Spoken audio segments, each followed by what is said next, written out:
Il est 5h45 ce lundi 13 janvier lorsque 23 candidats figurant sur la liste « Ensemble, construisons notre avenir » se garent sur le parking de la douane. Dans Saint-Gilles-Croix-de-Vie qui s'éveille, ils vont à la rencontre du monde du travail, celui qui depuis des générations a fait la renommée de Saint-Gilles-Croix-de-Vie, le monde de la pêche. C'est une grande première. Jamais une équipe de candidats en campagne n'était venue sur le port en comptant dans ses rangs un patron pêcheur en activité. À quelques petites consignes à nous donner. Accueillis à la porte de la criée par son directeur Christophe Mixando, nos candidats respectant les consignes de discrétion par rapport à ceux qui travaillent investissent les locaux. Sous la halle, les rangées de poissons juste débarqués attendent que la vente commence. Petite déception chez certains, la vente à la voix a disparu depuis longtemps, remplacée par une vente informatisée.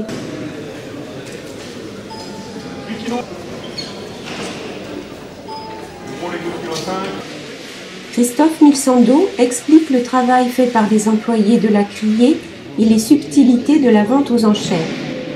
Après une petite heure de vente, tous les lots ont trouvé preneur. L'équipe se dirige alors vers la Marée vendéenne, premier acheteur sur le port. Ils sont reçus par Philippe Violot, le directeur de l'entreprise, qui leur fait découvrir le métier complexe de mareyeur-expéditeur. Alors notre métier, en fait, c'est quoi? C'est sélectionner le poisson, l'acheter, et après, plusieurs solutions. Soit on le calibre pour l'envoyer en état, soit on le transforme, filet, d'armes, etc. En fonction des besoins de nos clients. Donc quand ça arrive, c'est contrôler le poids, contrôler la qualité, puis diriger vers le poste qui va convenir pour réaliser les commandes qu'on va avoir au final. Notre clientèle, c'est globalement des grossistes, des mandataires, un petit peu sur les pays voisins de la France, l'Espagne, Italie, Allemagne, Belgique et surtout sur la France.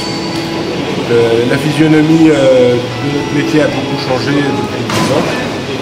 Il y a 10 ans, beaucoup de poissons bleus. Il y avait Saint-Gilles-Croix-de-Vie avait un débouché très important sur l'Espagne. La crise nous a privés du poisson pendant des années. Dans notre métier, on est largement tributaire de la cueillette qu'il va y avoir au départ, parce que la pêche, c'est pas une science exacte. Il faut arriver à gérer les périodes. Tout ce petit monde se retrouve ensuite dans la salle de réunion de la criée, où les attendent Frédéric Charrier, du comité local des pêches, et Stéphane Boulineau, représentant le syndicat professionnel des marins-pêcheurs.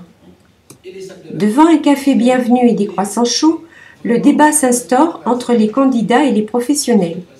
Patricia Cerejo affirme la volonté de la liste de rencontrer les forces vives de la commune en commençant tout naturellement par le port.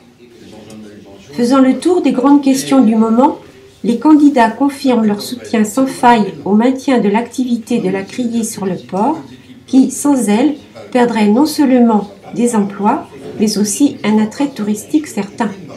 La ville, qui n'est pas concessionnaire du port, ne peut exercer qu'un poids politique sur les décisions à venir. Philippe Violot et Frédéric Charrier confirment ces propos et l'unité doit être de mise dans ce débat. L'ensemble des participants à cette table ronde s'accordent pour regretter que la délégation de services publics qui va être lancée par le Conseil général regroupe également le port des Sables d'Olonne. Cette décision empêche de fait la commune de Saint-Gilles-Croix-de-Vie d'être candidate. Patricia Cerejo déclare qu'en cas de victoire de la liste, la nouvelle municipalité fera tout pour établir des liens constructifs avec le gestionnaire du port. Il faut qu'on soit partenaire. On aura une responsabilité partagée et donc c'est pour ça qu'on entend prendre notre responsabilité. Parce que les décisions ne nous n'appartiennent pas à la collectivité, c'est ce que je disais tout à l'heure. C'est la volonté politique qui fera la politique, qu'on tentera de mettre vraiment en avant pour faire la différence. Mais je crois qu'il faut aussi faire attention au degré de responsabilité des uns et des autres, puisque nous, on n'a pas de pouvoir de décision par rapport à ça. C'est bien, c'est la CCI qui a le pouvoir de décision. En revanche, la volonté politique.